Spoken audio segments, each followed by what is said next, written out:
Welcome to Anishinaabekwe G'wii M'no Bimaadzimi.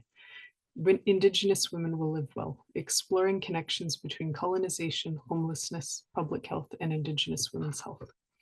This is the third and final webinar in a mini-series exploring shelters as public health settings. My name is Susie Taylor, and I'm a Senior Project Manager at the National Collaborating Center for Infectious Diseases. The NCCID is situated on the ancestral lands of the Anishinaabe, Anishinaabekwe, Dakota Oyate, Denesulin, and Nehethawak nations. It's also the homeland of the Métis Nation. We're on Treaty 1 territory, and we recognize that this and other treaties have been implemented as part of a process of colonization intended to benefit some while harming others. The effects of colonization can be seen today in various ways, including disproportionate experiences of houselessness and shelter use by Indigenous people. This webinar series has been prompted in part by NCCID's reflection on the Truth and Reconciliation Commission's calls to action, particularly 18 and 19, and the calls to justice from the National Inquiry into Missing and Murdered Indigenous Women, particularly 4.1, 4.6, 4.7, 16.19, and 18.25. I'd like to encourage everyone in attendance to think about how these calls for action and justice relate to the topics that we discussed today as we work together towards reconciliation. For some housekeeping, we'll have time for questions at the end of the presentation. During the presentation, you can pose questions using the Q&A tab, and you're able to like other people's questions if you want to push them up in priority. If you have any kind of troubleshooting questions or issues, please send them to nccid@umanitoba.ca. Neither myself nor our speaker have anything to disclose. I'd now like to introduce our speaker. Marie McGregor Pitawanakwat is an Anishinaabekwe from Donaning, Wiwemkwang, Manitoulin Island in northeastern Ontario.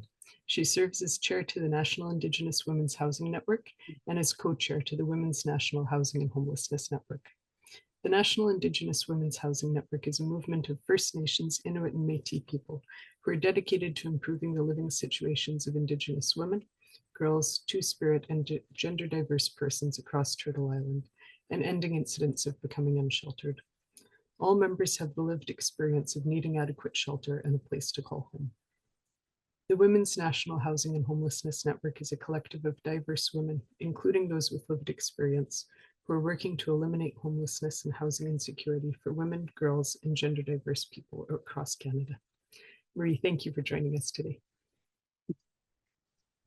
Ani Bojo Wachie. Mani McGregor Pitwankut Dijnakas, Doganing Donjaba, Doga Kwendao. Greetings, everyone. My name is Marie McGregor Pitawanakwat. I'm from Doganing. In English, it means South Bay. And I'm a Doga Kwe, which means in English, South Bay woman. And from Manado, Manitoulin Island. So today's discussion will be about describing an Anishinaabe view of living well and summarizing the effects of colonization and homelessness on the health of Indigenous women, and to outline the purpose of public health initiatives as they impact Indigenous women. I would like to now turn to the first slide. This image really captured for me the role of Indigenous women, Anishinaabe women. So it's called Anishinaabe Women Building a Home. And you'll see that it's a dome-shaped structure. The women are assembling it. And in this case, it looks like they're using elm bark. Some of them were made with birch bark. And it's an example of agency, self-reliance, and exercising responsibility. So very important roles for women. Next slide, please. This next image is of Indigenous women assembling teepees. In some Indigenous nations, it was the women's responsibility to put up homes, and in some cases to dismantle them, to take care of them, and to move them, especially the Plains people, where you'll see historical photos of Indigenous women packing the skins from the teepee onto the harness or the travois attached to a horse, and they made ready to move to another place.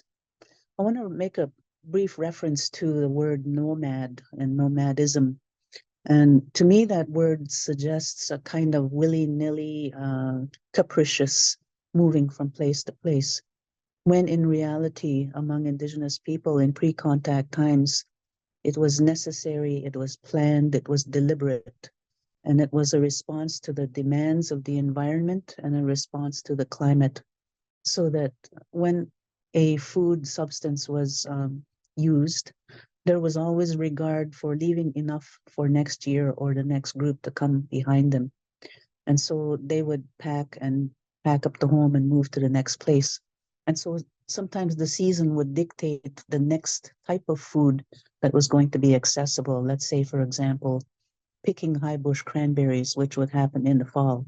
So they would go to the places where those high bush cranberry trees were and pick and leave enough for the birds to eat and also leave enough for seed for next year. So I just wanted to outline that as a response to the word nomadism, which to me is not capricious moving around. It's not willy-nilly here and there. It was very planned, deliberate, and structured. Next slide, please.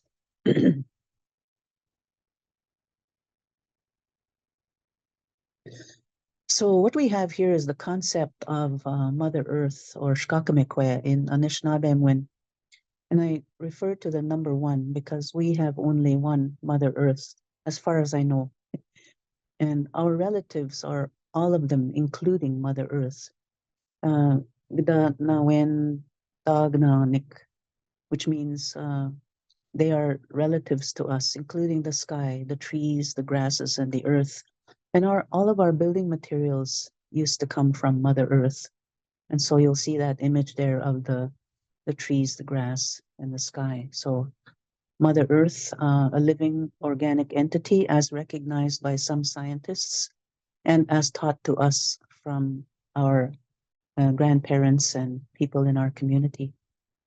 Next slide, please.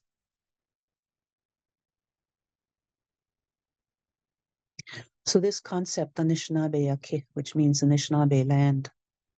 Ampi Anishinaabekwe Kinagego Endayang, which means that everywhere is Anishinaabe land and all of it is our home. And when we look out at the world now, especially in Canada, we see places where there are skyscrapers all over the place and expressways and concrete structures and fences and abutments and all kinds of impediments to us moving about on our land.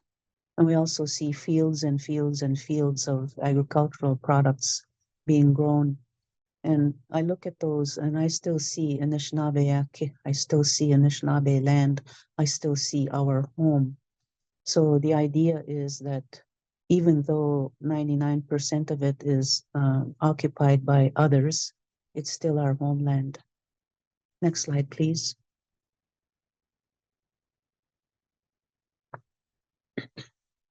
Again, the concept, Shkakamekwe. Kajemenado, Gimina Gome, okay, Nebe, Shkude Minwa Noden. And Mother Earth includes the idea that the Great Spirit gave to us, the land, the water, fire, and air or wind. And all four of those elements contribute to our concept of Mother Earth and our concept of home. And this view is of the Manitou River on Manitoulin Island. It's a very special and a very sacred place, as you'll see from the image. Next slide, please.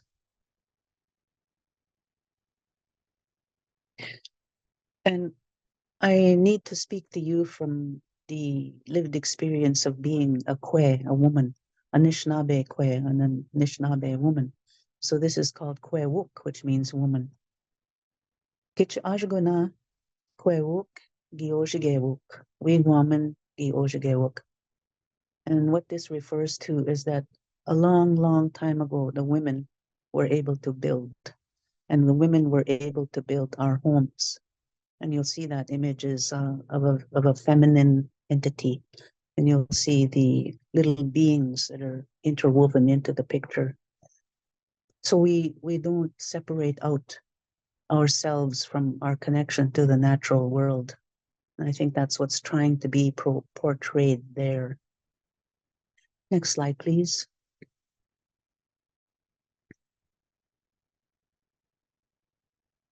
the animals. They are our relatives too.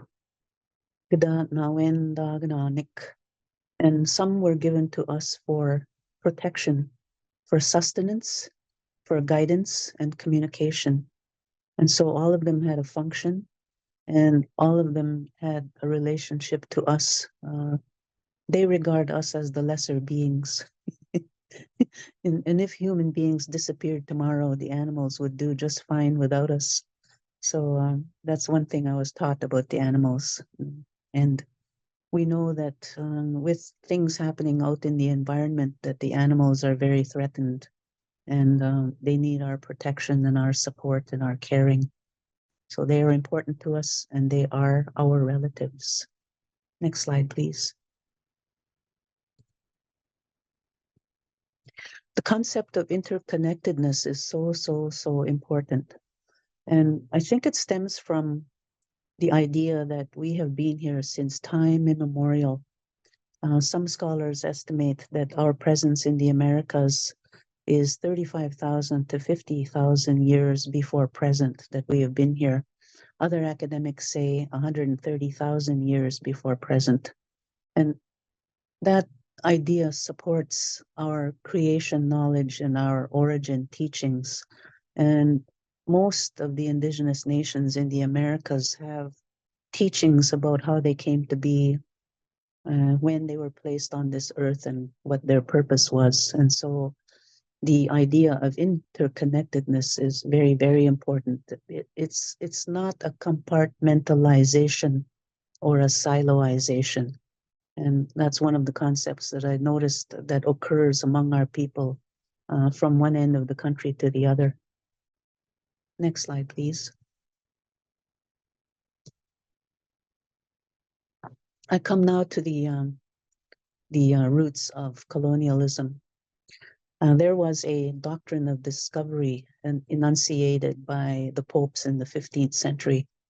And explorers, in quotes, had started to make their way to the Americas in the 1500s. 1492 is one famous date where they said that Christopher Columbus discovered America. And when we learned that in school, we believed it.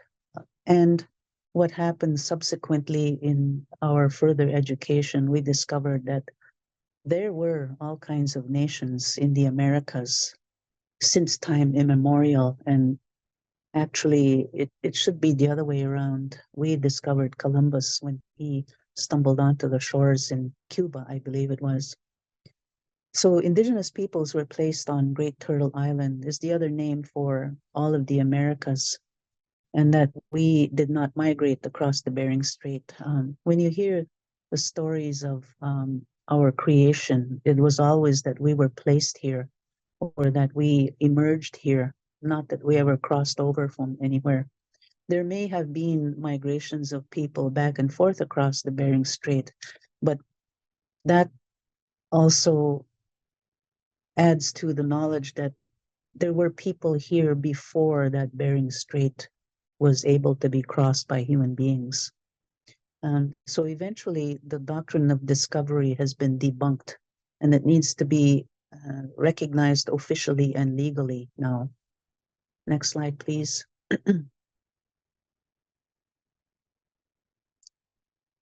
Another important concept that was used in the colonization of the Americas is the idea of terra nullius, or empty land. Terra nullius is again something that we were taught in school, and much later in our teachings from different elders and other sources of education, we learned that there were always people here.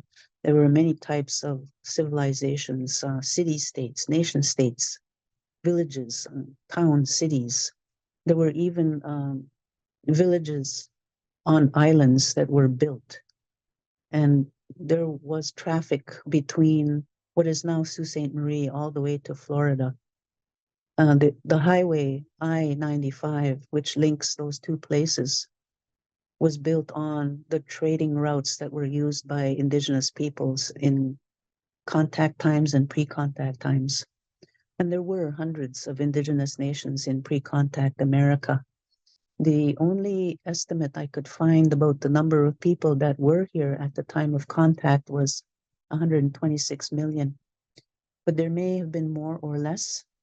And the main idea is that there were hundreds of nations, and many of them still exist. So the idea of terra nullius needs to be debunked as well, recognized officially and legally. Next slide, please. I turn now to a more recent image. This one is of the original family home. The house you see on the left is a building that was made by my late father. It is not a band house. It is not a house that's provided by any housing program through Indian Affairs. And through Euro-Canadian Western eyes, we're seeing a kind of a dilapidated, well-used building, much in need of repair, which in fact it is. But when you put on your Anishinaabe lens, I see all of my father's hard work. I see that his friends and relatives helped him when it was time to put this together. And I see that he did his very best with what was at hand. He exercised agency, independence, and responsibility. The image on the right is a view of the interior of that home by the time I got back to it to live in it. So this is where I spent some time coming back to my roots. Next slide, please. So what happened after I returned to that home is I experienced domestic violence, which eventually led to my eviction from that original family home. And I tell this story because there are other Indigenous women who may not be able to speak of what happened to them, who may be too traumatized to describe in words what their experience was, who may be too shocked or too grief-stricken to be able to say in words what took place. But I discovered this after having counseling with a counseling service at a university. And that counselor was very helpful in describing to me the continuum of violence. And so you'll see where it starts with verbal abuse, abusive language, escalates into physical assaults and destruction of property, and then further escalates again into more verbal abuse, physical abuse, psychological abuse. This one I can speak to firsthand, financial abuse, and then it ends in femicide or homicide. And luckily I was able to see what was happening in order not to be murdered. But unfortunately, and you'll see the news reports in Canada that talk about the femicides, especially as they increased during the COVID-19 pandemic. Next slide, please. One of the other things I want to talk about that affects Indigenous women when we experience violence or discrimination or any other negative administrative inflicted experience that affects our everyday lives is this concept of invisibility. And what it is it's acted upon us by the judicial system, by the law enforcement system, and often by band councils themselves. And you'll see in those 4 circles there, the quotes, it didn't happen, or you're imagining it, or you're making it up. And then in one extreme example, when you try to defend yourself in a clear, firm voice, they'll say, oh, you were screaming at the band office staff. And to me, that's so symptomatic of how they try to criminalize us, view Indigenous women's experiences negatively, and in some cases to the point of invisibility. And this is how it felt after having gone through these things. And you'll see an image on the left is where when I lived in this home, I did my very best to work on renovating and repairing and so on and so forth. So again, I was trying to exercise that agency and independence. Next slide, please. So finally, in April of 2015, I was evicted officially and legally from that original family home. The image you'll see there is of a woman standing holding the umbrella. And to me, this is how it felt at that time, that there was nothing else around me except that little umbrella that still protected me from the elements and from the violence and from the administrative and bureaucratic neglect and mishandling. So this is my experience of being evicted. Next slide, please. And as I mentioned earlier, other women who experienced this, and including non-Indigenous women, I imagine, may be too traumatized, may be too ill, may be too shocked to be able to say what happened to them. And I'm using my voice to help those others who cannot speak for themselves. And so what happened was I started to protest. And one of my forms of protest was to create this big sign that said homeless. And I erected a tripod and I attached my skirt to it. And I wanted the community to know that this was happening. And as a result of being evicted, I spent several weeks in an emergency shelter. And then I went to look for a home in quotes. I want to say something about that emergency shelter. They did their very best. They tried to meet their mandate of providing emergency shelter for women and for families. But one of the things I noticed was one of them came to me one day and said, "Oh, did you know that we have a smudge kit and that you can ask us to use it anytime?" And she showed it to me. It was in a cupboard behind a locked glass door. And I said, "Thank you." And at first I didn't think too much about it. But then later on, I started to think, wait a minute now, those are our medicines. And they are behind a glass door, under lock and key. And I have to ask permission to use them. That's not right. So I didn't say anything to the shelter staff at the time, but at that moment, I made up my mind that I needed to leave there. So that's when I started looking for a home. Next slide, please. What I was looking for, and this is the discussion that needs to happen with homeless and those that are precariously housed or inadequately sheltered, is what is it that you need versus what is it that you want? And I had firsthand experience with answering the question, what do I need? So what I needed was fresh water, I needed firewood, I needed safety, security, privacy, and I needed road access to the highway. And I found it at an abandoned lumber mill on the reserve where I grew up. And so this is an image of the territory that I'm talking about.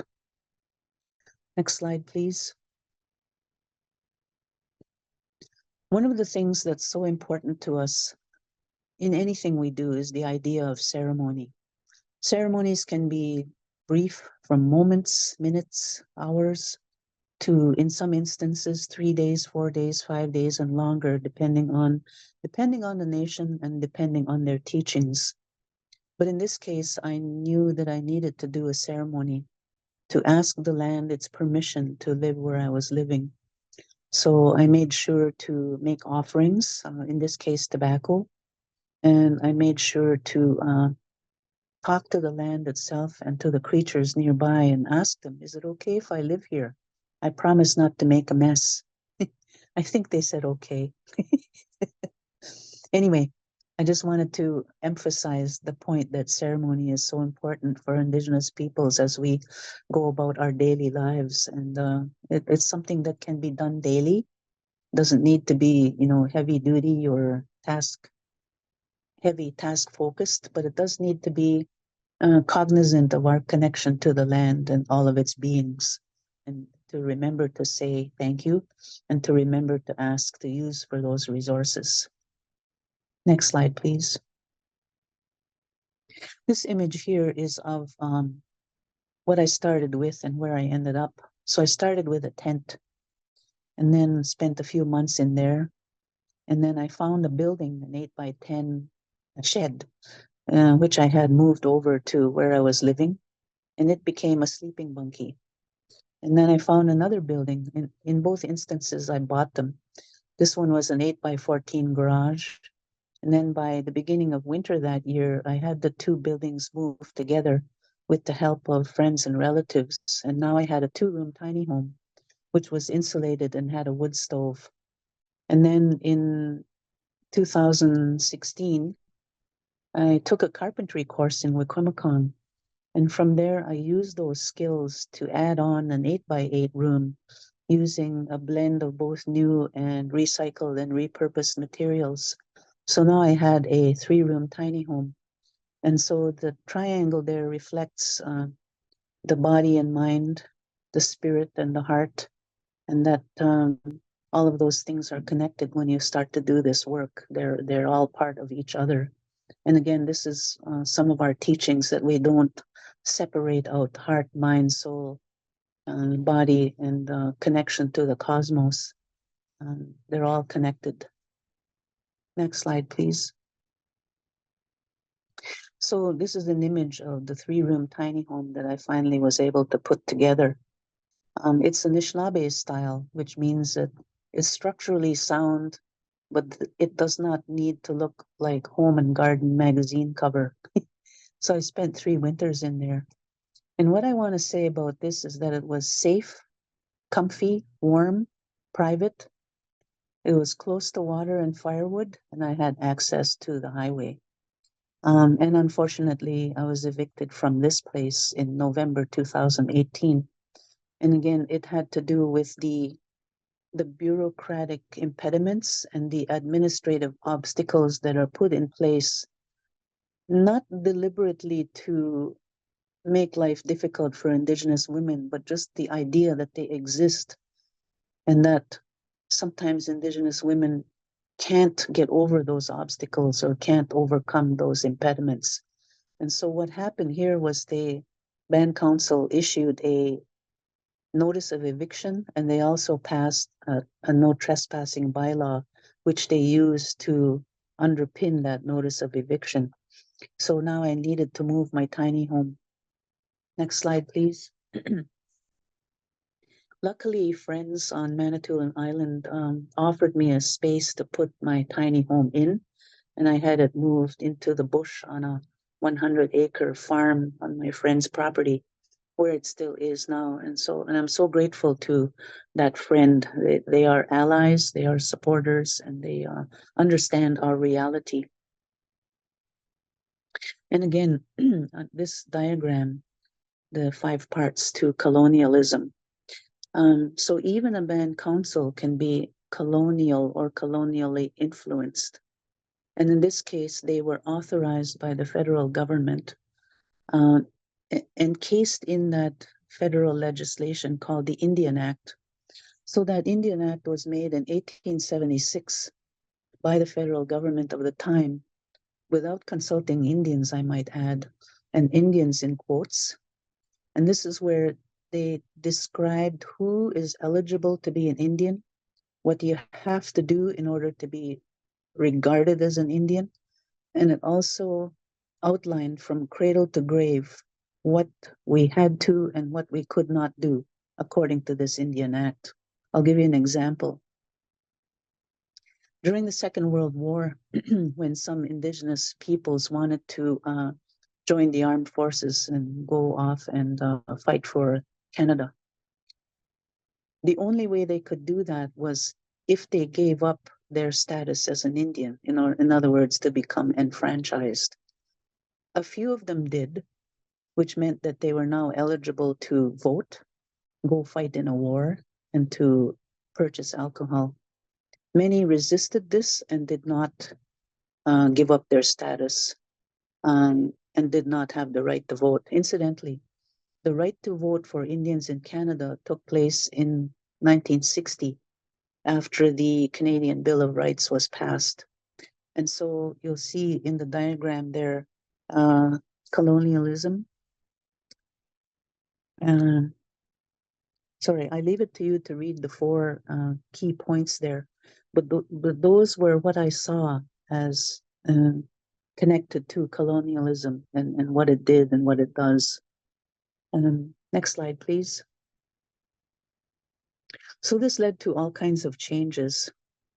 So back to that doctrine of discovery and terra nullius.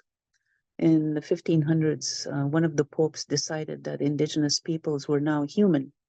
And so if we are now human, then they must educate. And so this led to indoctrination into religious education. It led to indoctrination into Euro-Canadian education systems. I call this English and the ABCs education. And then also to eventually, what it did to some Indigenous people was it isolated Indigenous peoples from their own communities, and in some instances from the wider Euro-Canadian community. Next slide, please. So again, the changes. If Indigenous peoples must be educated, then Indigenous languages must be outlawed, which is what happened. In residential school and in Indian day schools across the country, children who were in those schools were punished for speaking their own home language. And the message was very clear that Indigenous languages were not to be used and practiced, and that only the lingua franca of the education system was to be applied. So in many cases, English was to be learned. In some other places, only French was to be learned. And so customs, religions, and life ways were forbidden. And so you can't separate out the Indigenous language from a custom, from religion, from life ways, from connection to clan, to community, to nation. Those are all interwoven together. And when you forbid the use of the one, the language, then what follows is the disintegration of the other, the customs, the religions, the life ways, connection to clans and communities. So it led to a kind of disintegration. Next slide, please. Again, still talking about changes and talking about pre-colonial times. Traditional Indigenous economic systems existed, political systems, social systems, and environmentally responsible practices. And when you talk to people about historical times and when you read the literature about this, there are references and studies done about the economic systems. For example, forms of currency using shells from the sea, and also political systems where organizations like the Three Fires Confederacy, which the Anishinaabe Nation consists of. That Three Fires Confederacy includes the Odawa, the Ojibwe, and the Bodewwadami people. That's a political system, a system of governance. The Haudenosaunee people have the Six Nations, and they have their political system and systems of governance. And also communities had social systems with protocols, understandings, and ways in order to manage, to live successfully with each other, and also environmentally responsible practices. So these were all things that were practiced by Indigenous communities and nations in pre-contact times. Some of these still exist today, but in much diminished states or in very quiet practices that are not known out loud publicly. Next slide, please. So now we fast forward. What are the results of all of these things? One of the biggest ones for me is dispossession from lands. And as a result of that experience of being evicted from original family home and from my home reserve at Birch Island, I started to ask questions and do research and probe and search. And one of the things I found out is Indian reserve land in Canada is a mere 1/3 of 1% of the entire landmass. And then I got to asking, well, how big is Canada anyway? And then I did the research again.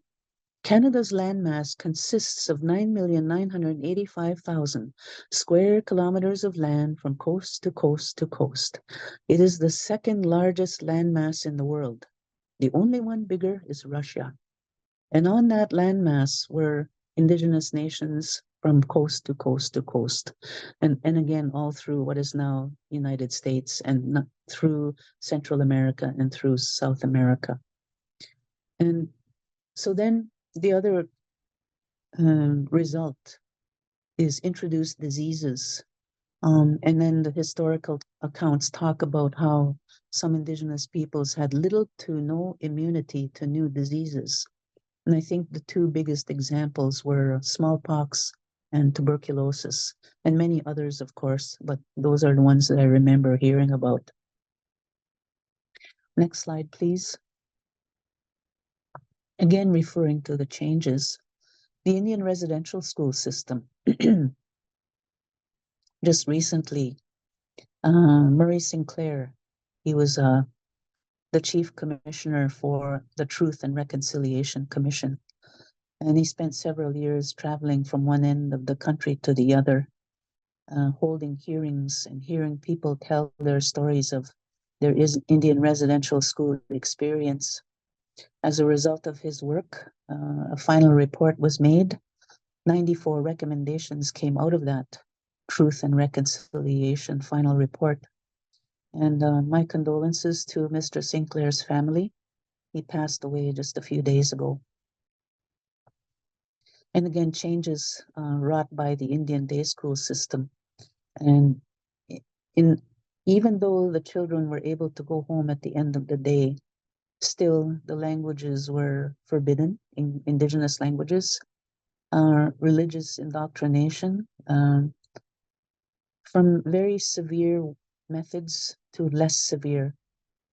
Some Indian day school survivors talk about their horrific experiences being punished for being who they are. And then the result, if you look around at some communities, and you'll see a near enemy. And I don't know what other word to use to describe some places, the incidences of alcoholism, some places, the opioid crisis, some places, the disintegration of families, some places, the other part of it having to do with the disproportionate representation of indigenous people in the prison system. And to me, that spells near enemy. It's the warehousing of indigenous peoples in incarceration. And I can't imagine how that came to be, except that the bigger system, the Euro-Canadian political bureaucratic system, is still afraid of Indians. And one of the responses is to warehouse them in prisons. And I wish that we're not so, but that's what I see. Next slide, please. So again, fast forward, now we're into the 1950s and 60s. And again, those conditions, the dysfunctions in the families, the addictions, and the breakdown of the family unit led to the abduction of many thousands of indigenous children from their families and placed in foster homes, and in many cases adopted out. And this became known as the 60s scoop.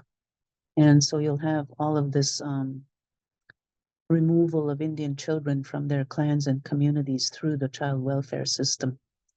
And that's going on today yet. Next slide, please. So as mentioned earlier, Murray Sinclair chaired the Truth and Reconciliation Commission. And one of the things he said was that you need to begin with the truth. And so that's what some of this is about today, is to explore that truth, find out what really happened, and to say it out loud and in the open. So it can take the form of learning, as in learning about human rights, learning about Indigenous history, gender-based analysis, looking at current realities, looking at the changes, and then looking at new directions. And again, you'll see the image of the horses and the dog and the trees. And that is our truth, is our interconnectedness in our relationship with our animals. Next slide, please. And we come to the now. In 2023, there was a revelation of unmarked graves of children at the Kamloops Indian Residential School. And then afterwards, there started to be revelation of unmarked graves of other residential schools across the country. And I think the number now is over 2,000, and the search is still going on. And can you imagine the grief and the heartbreak that the families of those children experienced when they realized who those children were? And then they now knew why those children never came home. And some of the residential schools did not send those children home to be buried, to be given a proper funeral, and to be given back to their families and their communities. And so we have things like the Truth and Reconciliation final report. We have the Murdered and Missing Indigenous Women and Girls final report. And then most recently, the National Indigenous Women's Housing Network Human Rights Claim of June 14th, 2022. This is where a group of Indigenous women put together a group human rights claim submitted to the federal government. Our sister organization, the Women's National Housing and Homelessness Network, also put together a group human rights claim. And we assembled in Ottawa on that day and delivered those claims to the federal government. They had 120 days to respond. And now what's happening is that there is going to be a review panel to look at these human rights claims. And both networks, the National Indigenous Housing Women's Network and the Women's National Housing and Homelessness Network, are on a campaign to continue collecting stories and testimony and evidence to add to those human rights claims so that the voices of women and the homeless and precariously housed can make their claim for the human right to housing. And that's where we are now. Next slide, please. Misa ew. This means that's it for now. And again, my name is Marie McGregor Pitawanakot. I'm from Weequampong unceded territory, Manitoulin Island. And to acknowledge also the artwork of Mark Seabrook, who's an Anishinaabe from the Sagamok Anishinaabekwe of Lake Huron, North Shore of Lake Huron in northeastern Ontario. And the last slide, please. Okay, so there are the two networks that I serve, and at the bottom is the email address to reach me at. And I wanted to say thank you to everyone who was able to participate today and to let me speak out loud these things that have happened through colonialism, the history of Indigenous people in Canada, what has happened to Indigenous women, our experience with homelessness and precarious housing. So I'll stop now, and if there are questions, I'll be happy to help answer them. Miigwech. Thank you. Thank you very much, Marie. I really appreciate you taking the time to share your story. And I think the context that you're providing in terms of kind of the social, the legal, the administrative and economic reasons why people end up using shelters, and Indigenous women in particular, is really important for public health to consider as we kind of think about how we work with shelters and how we can support people who use shelters. So I really wanted to thank you for that. To the participants, you're able to send questions through the question and answer tab. Whoops, I'm just gonna get back to this screen here. So that's just on the bottom of your screen. If you'd like, you can submit them.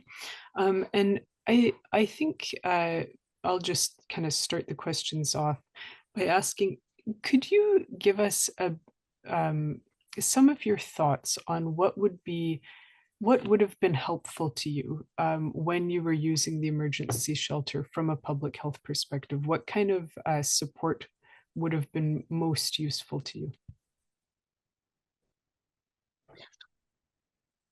Yes, I believe that shelter workers, and it was only that one incident in that one place. I'm not clear on what happens at other shelters. But it was kind of interesting that I needed to ask permission to use medicines that we were accustomed to using. And I believe that had shelter workers had training in working with peoples from different cultures and different worldviews, that maybe there would have been a different way to help me access those medicines. And I think that needs to be done across the country, if you will, to explain to shelter workers that some Indigenous people look at this world through an Indigenous lens, and that much of the operation of what exists now is done through a Euro-Canadian Western lens. And I wanted to highlight so much that experience with the natural world, the interconnectedness, where we came from and what our teachings are, just to underscore that there is a difference between the Indigenous way of looking at the world and the Euro-Canadian Western way. And so I come back to that perhaps, what's the word for that? Cultural competence training, enhanced, especially in regions where there are high numbers of Indigenous people that use the shelters or transition homes or even emergency services in hospitals. I remember that one incident in Winnipeg where the poor soul waited for 8 hours in the emergency room and no medical professional would see him, and he finally died. And to me, that's egregious, and it says that something was missing in the training of the medical professionals at that institution at that time. So maybe it's improved since then, and I certainly hope so. Thank you.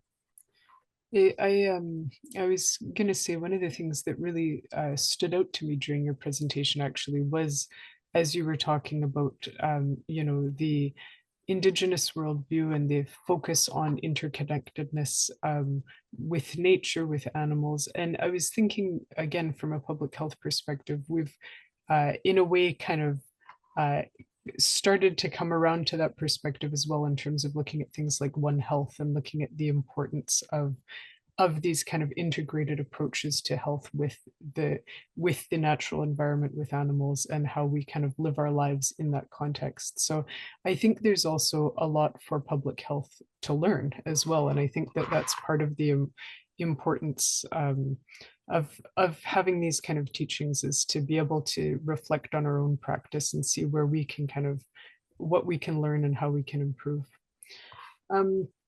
One of the other questions that I had, I'm not seeing any others in the chat right now, so I'll just sneak in one more of my own. But one of the other questions I had was just, what are some of the things that you think public health should consider when we're working with shelters and trying to kind of think about public health interventions in shelters? What are some of what you would say are the important considerations?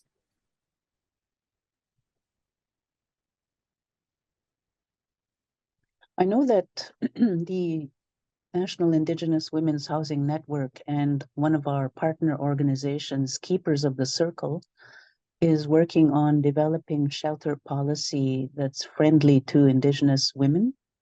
And that's still in progress. And I believe that some of the things that can happen are, again, the enhanced training for understanding different cultures, and also understanding the difference between the two worlds, Indigenous and non-Indigenous. And also the idea that in our culture, medicines were freely available. We just needed to go out to the bush and gather them. And something happened between that time to now where we don't think about medicine until we think about a little plastic bottle with pills in it. So there was a shift somewhere. And I think it's an evolution that's affecting both groups, Indigenous peoples and shelter and public health organizations, is to understand how medicine used to be for Indigenous people and how it's changed, and how both of us are learning about that shift from gathering natural medicines to looking at medicines and little pills in a plastic bottle. And I don't think there's going to ever be a time when we Indigenous people will go back 100% to being able to gather medicines from the land. But we can start a journey of rediscovering what some of those were and how to use them, and also to sharing some of that knowledge with shelter workers and public health organizations. I know that there's an organization on Manitoulin Island called Bimaadziwin Health Services, where they will bring in traditional healers periodically to visit their clients. And their staff are provided with intercultural training so as to understand Indigenous peoples and practices and ways of looking at the world. And I think that those are helpful, and I think that those organizations are developing in a good way. That's great. Thank you. Thank you for sharing. I'm not seeing other questions, so I just wanted to conclude by thanking you very much for taking the time to share both your lived experience and your expertise with us. If for the participants, please do complete a short webinar evaluation when you leave. It should pop up on your screen. And a link to the recording in the slides will be sent out to everyone who attended. It will also be available on our website at nccid.ca. And I also just wanted to mention, since this is the last of the questions in our series, or the webinars in our series, we also have a podcast that some of you may be interested in called Infectious Questions, a public health mini-series on shelters. And so it's talking with different experts about how public health can how it can work in shelters, what that might look like, and it may be of interest to some of you. So that's also available on our website. Thank you everyone for joining us today. Thanks very much for inviting me. I hope you all have a good day, and we'll talk again sometime somewhere. Thanks again.